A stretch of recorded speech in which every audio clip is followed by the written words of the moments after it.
नमस्कार, reporter MD में आप सभी का स्वागत है। हरियाणा में खिलेंगे कमल या आएगा पंजा, एग्जिट पोल आज देंगे संकेत। हरियाणा में 90 विधानसभा चुनाव के लिए हो रहे मतदान शाम तक समाप्त हो जाएंगे। इस बीच सभी को इंतजार है आज आने वाले एग्जिट पोल के नतीजे का। हालांकि परिणाम 8 अक्टूबर को आएंगे और तभी साफ हो पाएगा कि प्रदेश में किसकी चौधराहट कायम होगी। लेकिन इससे पहले एग्जिट पोल के जरिए संभावित स्थिति का अंदाजा लगाया जाएगा। हरियाणा में खिलेगा कमल या आएगा पंजाब, एग्जिट पोल आज देंगे संकेत। हरियाणा में 90 विधानसभा चुनाव के लिए हो रहे मतदान शाम तक समाप्त हो जाएंगे। इस बीच सभी को इंतजार है आज आने वाले एग्जिट पोल के नतीजे का। हालांकि परिणाम 8 अक्टूबर को आएंगे और तभी साफ हो पाएगा कि प्रदेश में किसकी चौधराहट कायम होगी। लेकिन इससे एग्जिट पोल के जरिए संभावित स्थिति का अंदाजा लगाया जाएगा। सभी राजनीतिक विश्लेषकों का मानना है कि इस बार हरियाणा में सीधा मुकाबला सत्ताधारी भारतीय जनता पार्टी और विपक्षी कांग्रेस के बीच है। शाम को आने वाले सभी एग्जिट पोल के ताज़ा अपडेट आपको यहां मिलेंगे।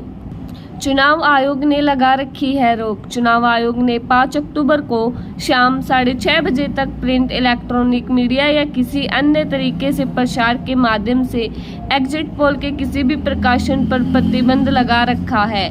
यानी शनिवार 5 अक्टूबर की शाम 6:30 बजे बाद ही एग्जिट पोल सामने आएंगे।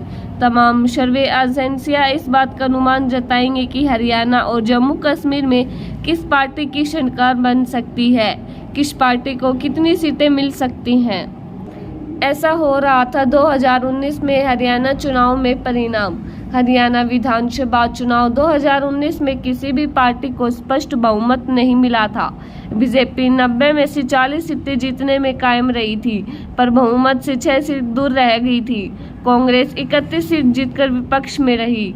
वहीं जननायक जनता पार्टी 10 सीट जीतने में कामयाब रही और किंग मेकर की भूमिका भी अदा की थी। निर्दलीय उम्मीदवारों ने 7 सीट जीती। बीजेपी ने जननायक जनता पार्टी के साथ गठबंधन कर सरकार बनाई।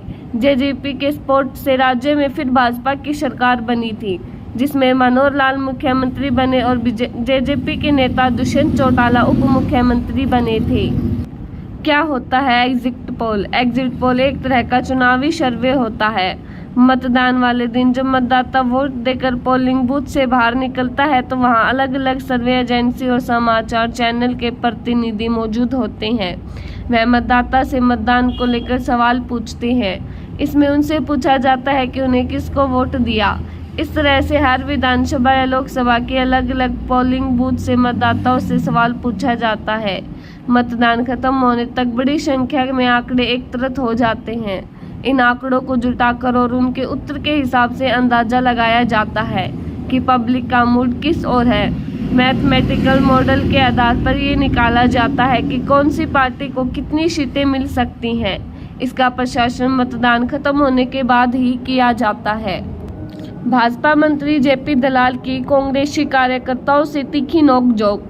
हरियाणा विधानसभा चुनाव के दौरान लोहारू में भाजपा के वरिष्ठ नेता और मंत्री जेपी दलाल की कांग्रेसी कार्यकर्ताओं के साथ तीखी नोकझोंक हो गई। चुनावी माहौल के बीच यह घटना उस समय हुई जब जेपी दलाल एक मतदान केंद्र का दौरा करने पहुंचे थे।